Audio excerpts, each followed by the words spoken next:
We worship you. Shadabadagada, the Son of God. You are so good. Almighty God, hallowed be your name. Your dominion is forevermore. Adonai, Adonai, we worship you. Ashadabadagada, the Son of God. You are so good. Almighty God, hallowed be thy name. Your dominion is forevermore. Thank you, Jesus. Thank you, Lord Jesus. Father, we lift up your name this hour. We declare your glory, ancient of days. You are God all by yourself. Father, we judge thee faithful. You are faithful. You are awesome. Lord, you are gracious. You are the monarch of the universe. You are the King of kings and the Lord of lords. Your name is Yahweh. You are Jehovah Sabbath, the Lord of hosts.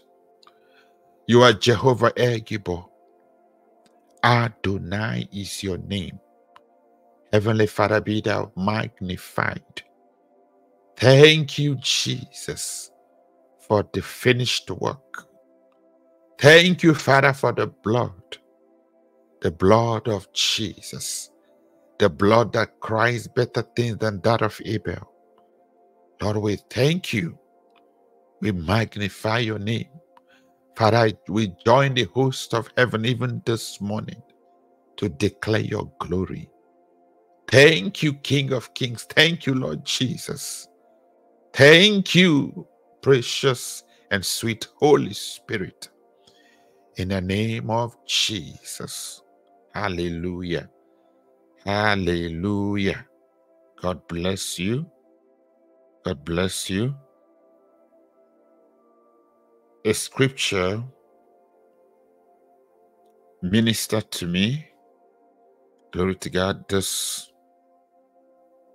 Today, actually, and that would be Prophet Isaiah chapter 8, verse number, I believe, 9 to 10.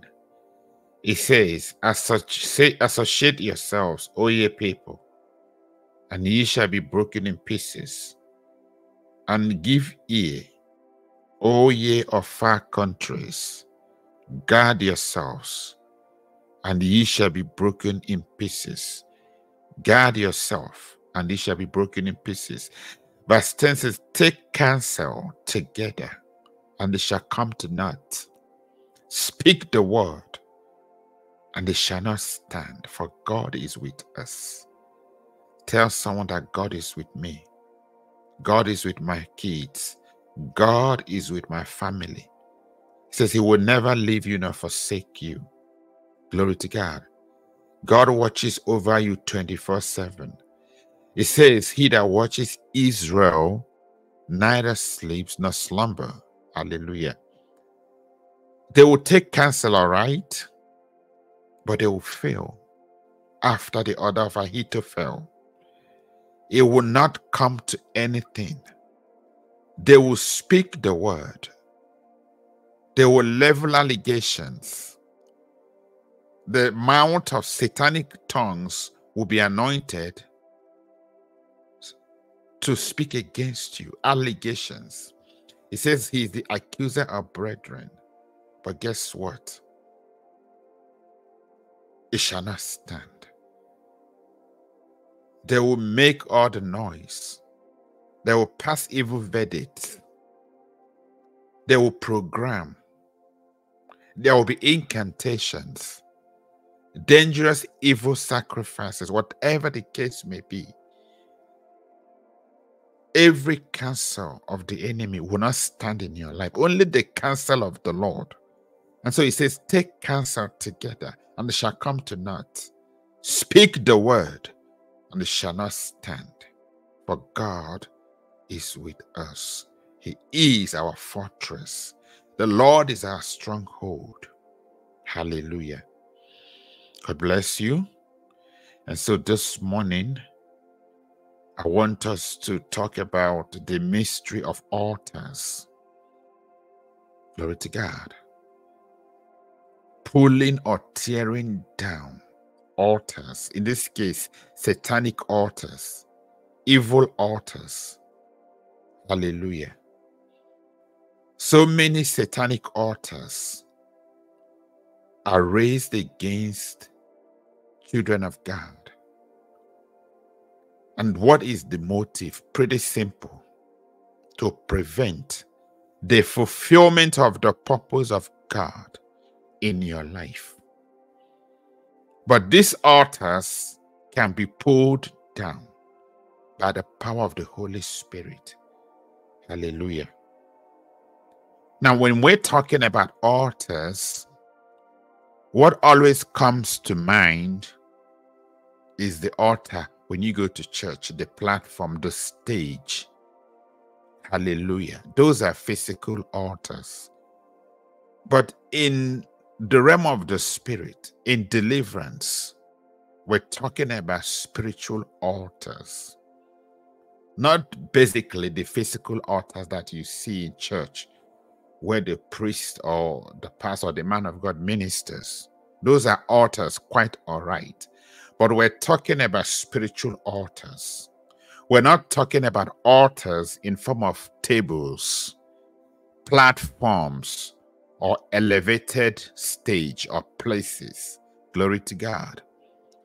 We're referring to a place where dangerous, evil sacrifices are made. Glory to God. And so altar is a place of spiritual transactions, a place of covenant and spiritual traffic. Heavy spiritual transactions take place at altars. In scripture, we read that when Jacob built an altar for God in Bethel, the Bible says that angels were ascending and descending down the altar, right? That tells you the heavy spiritual traffic that goes on at every altar. Glory to God. And so now, altars, whether good or evil altars, they have voices and can speak. Glory to God. There are a few points we need to note about altars. Altars must be serviced. There's always a priest servicing said altar. Glory to God. Giving it power to operate. So satanic altars are where negative spiritual transactions take place to thwart, to deprogram the agenda of God for people, believers, Christians. Hallelujah. Let's go to scripture real quick. 1 Kings chapter 13. I'll read briefly from verse 1 to 5. It says, "And behold, a man of God went from Judah to Bethel by the word of the Lord. And Jeroboam stood by the altar to burn incense." Glory to God. Jeroboam was a king, but was a satanic priest ministering at evil altar. Hallelujah. Verse 2, it says, "Then he cried out against the altar by the word of the Lord and said," that's the man of God here, O altar, thus says the Lord, behold, a child, Josiah by name, shall be born to the house of David. And on you he shall sacrifice the priests of the high places who burn incense on you, and men's bones shall be burned on you. Verse 3 says, and he gave a sign the same day, saying, this is the sign which the Lord has spoken. Surely the altar shall split apart, and the ashes on it shall be poured out. And so it came to pass, when King Jeroboam heard the saying of the man of God, who cried out against the altar in Bethel, that he stretched out his hand from the altar, saying, arrest him. Then his hand, which he stretched out towards him, withered, so that he could not pull it back to himself. Glory to God. Verse 5 says, the altar also was split apart, and the ashes poured out from the altar, according to the sign which the man of God had given by the word of the Lord. Hallelujah. Powerful.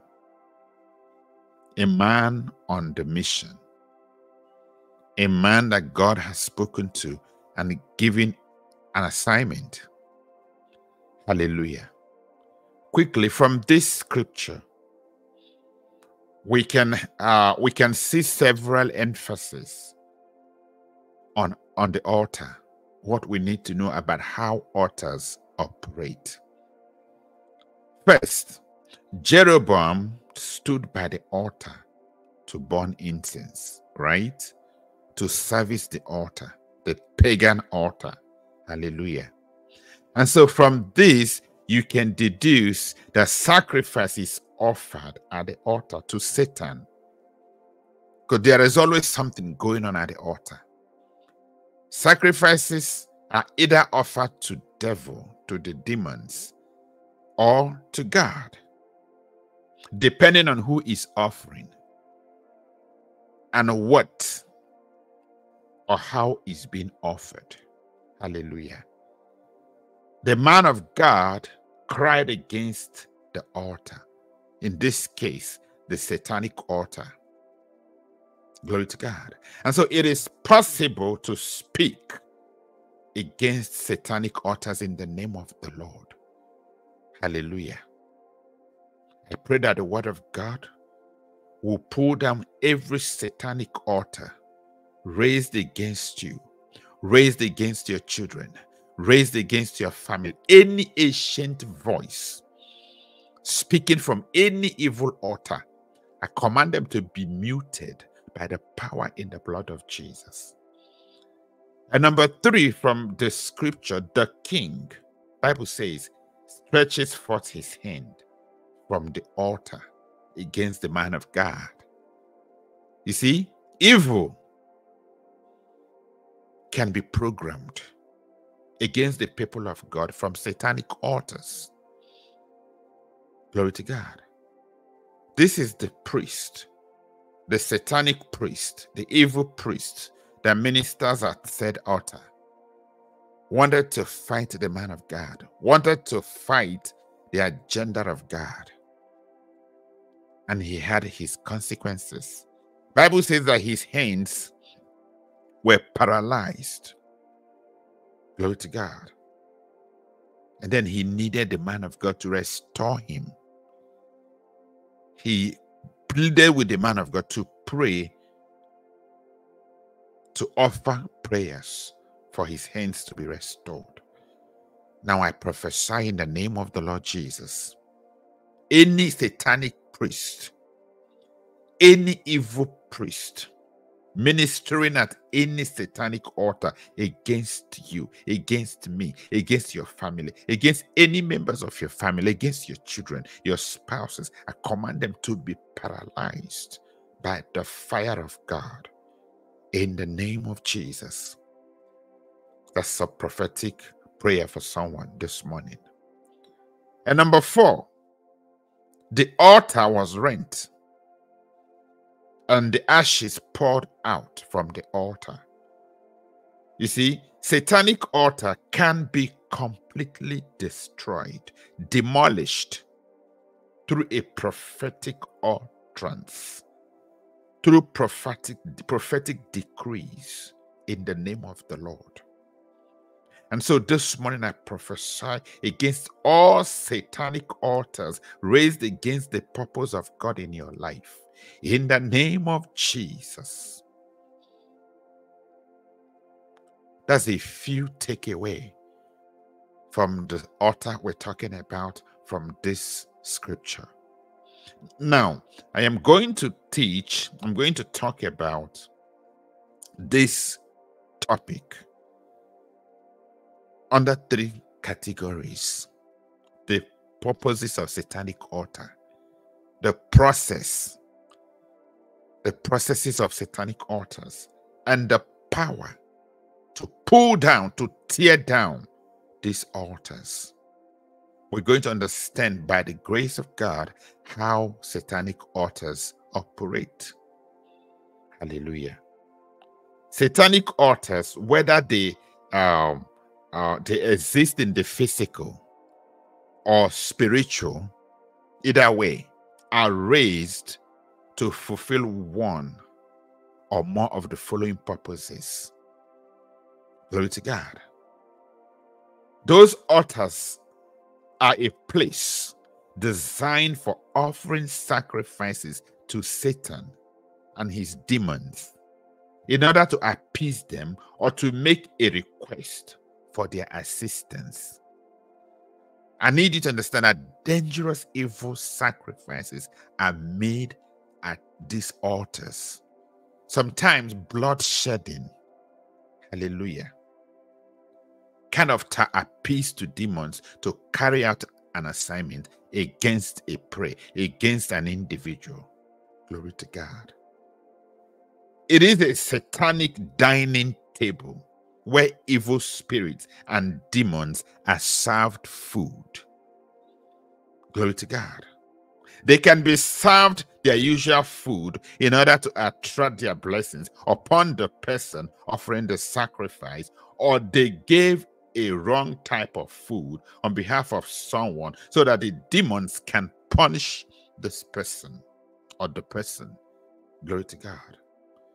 Again, altars are a place of spiritual exchange, spiritual transactions. Glory to God. At the satanic altars, they can exchange people's glory. They can exchange people's destiny to turn them to non-entity. Glory to God. You see somebody with bright future, someone that is supposed to be excelling, that's supposed to be great in life. They can exchange your virtues. Glory to God. They can exchange your talents. Glory to God. So spiritual exchanges, negative ones, take place at these satanic altars. Hallelujah. All these kind of exchanges, glory, they can exchange your glory. They can exchange your wealth. They can exchange whatever good that is coming to you. Hallelujah. They all take place at satanic altars. It is also a place of spiritual fellowship of demonic spirits and their agents. Or at satanic altars, people who consult evil priests and demonic people are in fellowship with demons. Whether you are aware of it or you're not aware of it, there's a fellowship with the devil.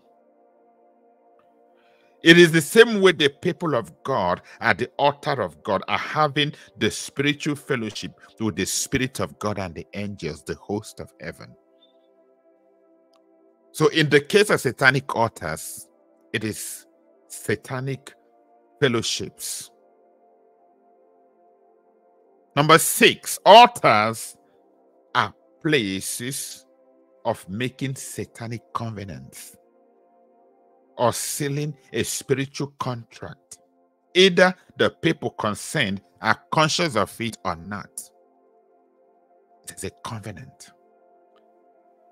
And so the only covenant we are allowed to enter into as children of God, apart from the covenant with the blood of Jesus, is the covenant of marriage that is done in God's way and according to God's precepts and principles. Any other covenant is at the satanic altars and will have satanic evil consequences. Glory to God. People enter into covenants. You hear stories about young men, young women, and young men, the millennials, entering into blood covenants, ensuring their securing loyalty. Glory to God. Blood covenants. Those are the kind of things that take place at altars, satanic altars. Altars are a seat of power, a place where decisions are made about people's destinies. It is a place where people take deliberations. It's a place of taking deliberations by satanic spirits and demons. At satanic altars, demons and their agents take decisions over the lives of people and deliberate on what to do against or in support of their subjects. They also have their power demonstrated from the altar. It's a place of evil spiritual transactions. Many lives, many destinies are traded and bought at satanic altars. Glory to God. Remember Joseph. Bible says Joseph was sold to Egypt so that the purposes of God for him would not come to pass. In a similar way, many have been sold. Many people's destinies have been sold or are being sold at satanic altars. And their God-given visions, their God-given dreams, the blueprint of their destinies could no longer be actualized, could no longer be realized. Glory to God. It is a place of spiritual monitoring and control of people in an event in the realm of the spirit at altars. Most monitoring agents, witchcraft agents that monitors the progress of people, have transactions at altars. There are people who are being monitored and their lives are being teleguided by satanic agents. Such people can never be successful in this life unless by the intervention of the Almighty God. Such monitoring, surveillance took place at satanic altars. It is a place, altars are a place of spiritual communication and reinforcements and evaluations of satanic activities. At satanic altars, communication goes on among the spirits and forces of darkness. They can also reinforce themselves in attacking their subjects and carry out an evaluation of their activities. All these happen at evil altars. Glory to God. Hallelujah. And the processes of satanic altars. You see, apart from altars of idols, shrines, and family occults that you see physically, other satanic agents are very spiritual, exist spiritually. Glory to God. For those of us that have African lineage or African ancestry, they can relate so much with this. They can relate so much with this part of spiritual matters. Glory to God. The following are the processes that take place at satanic altars: placing sacrifices at T-junctions. Sacrifices are placed at T-junction in the midnight with the intention of transferring everything to the first person that will see the sacrifice after it has been placed. This is very common in Africa. This is at least very common from where I come from. Now I pray in the name of the Lord Jesus that the power of the Holy Spirit will liberate you and yours from every satanic bondage in your life due to satanic sacrifices, dangerous, evil sacrifices, in the mighty name of Jesus. You see, praying with candles, incenses, and perfumes. People that pray or carry out any religious activities with such materials are operating at satanic altars. You're invoking the spirit, demons. Let me tell you how altars work. You can get, for instance, a stone, for instance, and maybe get a chicken and kill a chicken and pour the blood on the stone and begin to make incantations. Whatever it is you're saying, when you're not saying it to God, that will attract demons. Those will attract demons to the stone, and it becomes an idol and becomes an altar. Just like Jacob put a stone to lay his head and was having those encounters. That's the same way it happens with demons. Blood attracts them.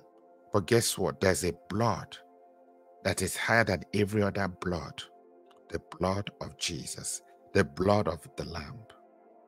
And so you see people praying with candles, perfumes, incenses, all kind of stuff. What they are doing is attracting the presence of demons and evil spirits. Glory to God. Most times not the Holy Ghost. And so I encourage you, if you still have any of such materials in your house, in your possessions, you have to destroy them without delay and plead the blood of Jesus upon yourself for deliverance and cleansing. Reading of satanic books or using the scripture, the Bible, in a wrong way. Any form of books that is occultic or demonic in nature and content should not be read or handled by children of God, because they constitute the activities of satanic altars. Hallelujah. In the same vein, the Bible, which is the word of God, should only be read, meditated upon, and put into practice. Any other use may raise a satanic altar. For instance, reading Psalms into water to drink or bath, putting the Bible under the pillow with the mind of chasing away demons, using the Bible to swear or curse, or using it as a magical book to reveal secrets, and so on. Those become idols. Those become altars. Hallelujah. I could go on and on.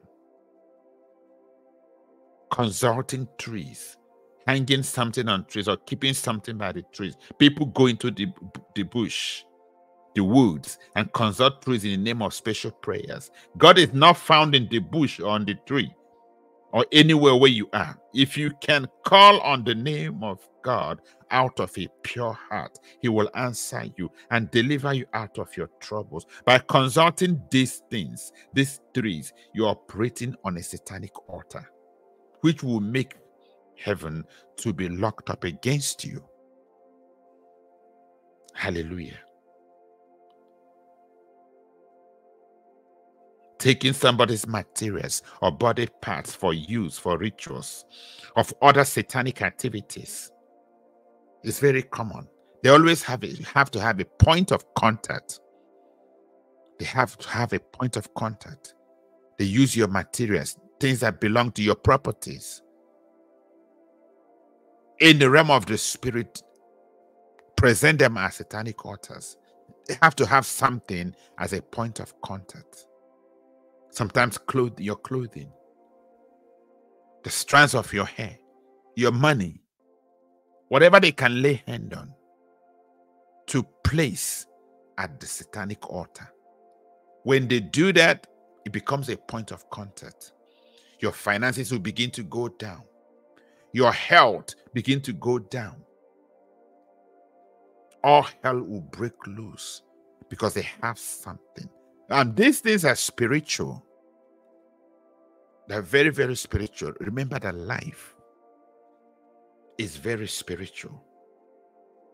Glory to God. We have to be very, very careful. Glory to the living Jesus. They can take your underwears, your shoes, your bags, your toothbrush, can be taken, stolen by satanic agents to do you evil at the satanic altars. Even when those things, they return them later, you find them. They already accomplished the purpose. So when any of your things got missing and reappear again, you should pray on them before using it. Glory to God.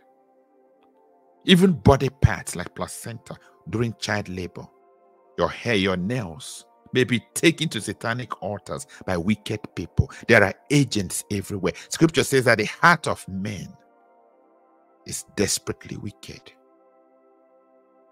Glory to God. Anything that belongs to you, even your money, in the realm of the spirit, can be in a satanic altar, and then your finances will begin to go down the drain. Glory to God. All these diseases you see, all this chronic disease, all this bloating, all these things you see, somebody's organ is at a satanic altar. They are using it there to manipulate your health. Glory to God. The power to pull down satanic altars. Only the power of the Holy Spirit can pull down satanic altars. Your human power, your intellectualism, your knowledge, your skills, your ability will not be able to do that. It says it's not by my power, not by might, but by my spirit. Glory to God. It's nothing but the Spirit of God. The Spirit gives life, and the flesh profited nothing. Glory to God. Let's read scripture.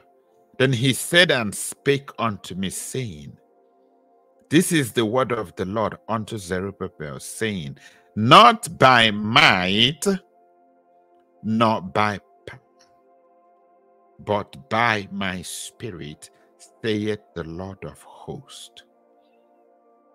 Verse number 7 says, who art thou, O great mountain? Before Zerubbabel, thou shalt become a plain.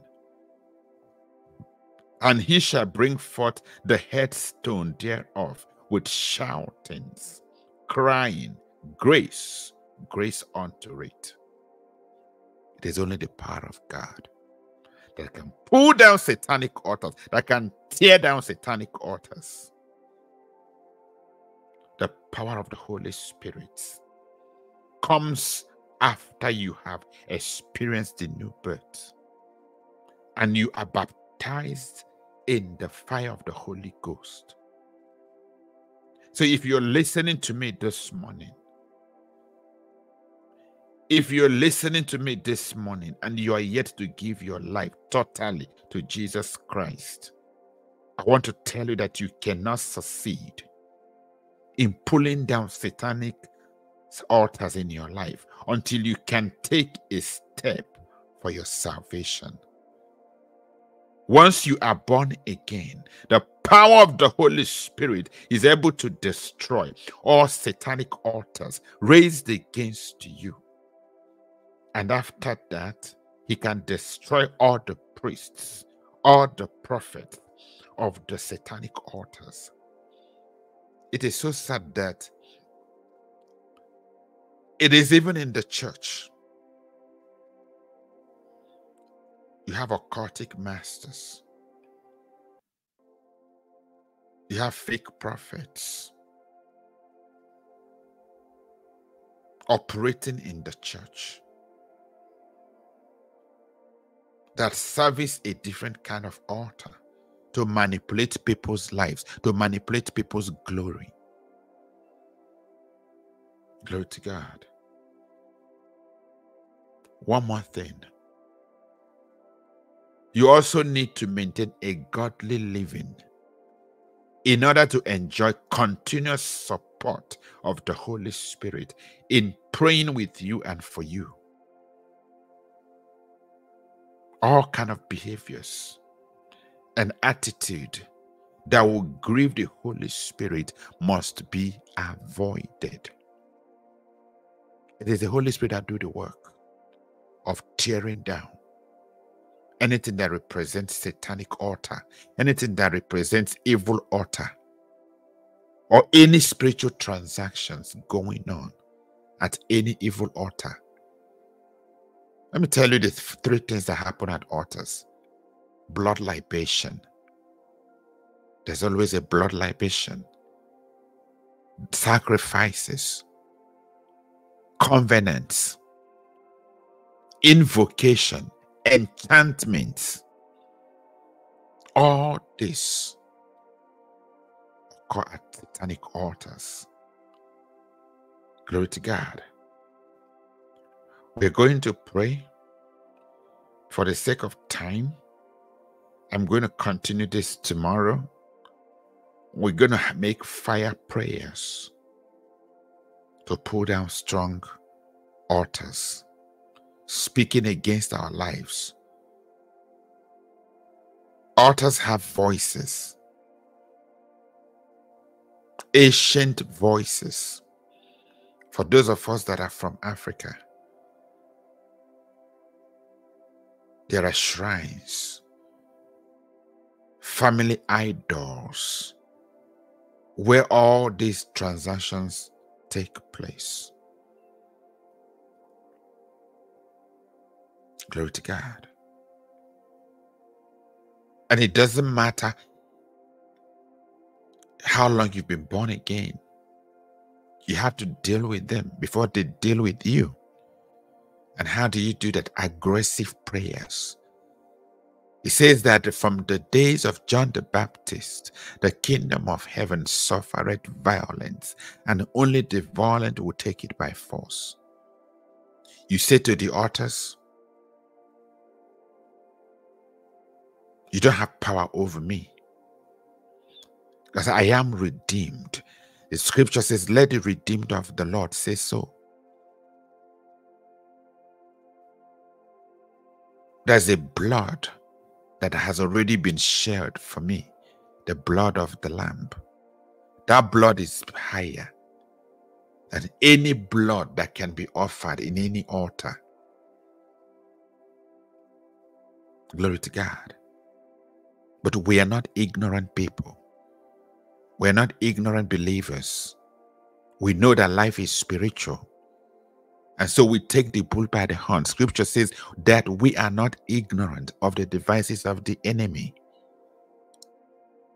It says that any tree which my Father has not planted shall be uprooted. Glory to God. Why would you not prosper? Why would your glory be exchanged? Why would things not go well with you? Why are you suffering chronic failure at the edge of your success? Why are you experiencing backwardness? Because there is a transaction going on at a certain altar that you need to deal with.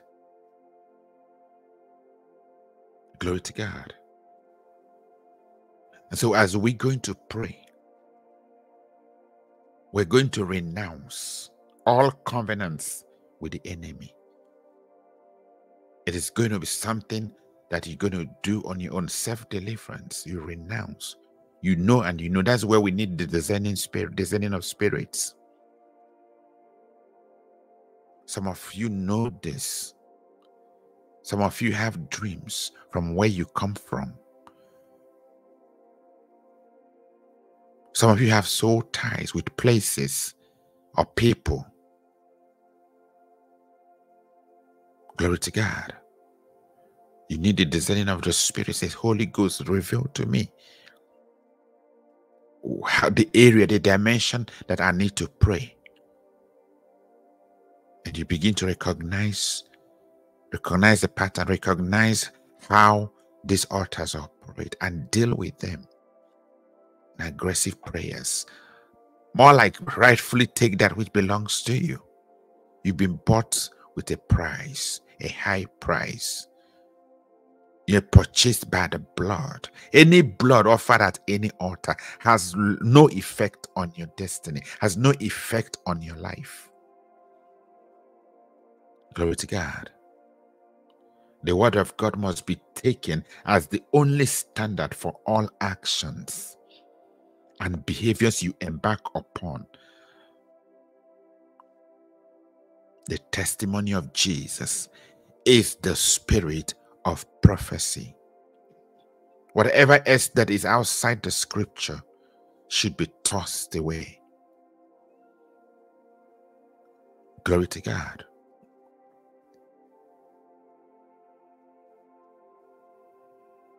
We need discerning of the Spirit.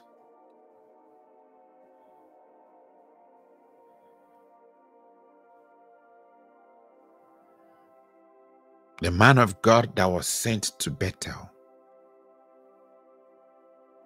carried out the assignment. God gave him an instruction.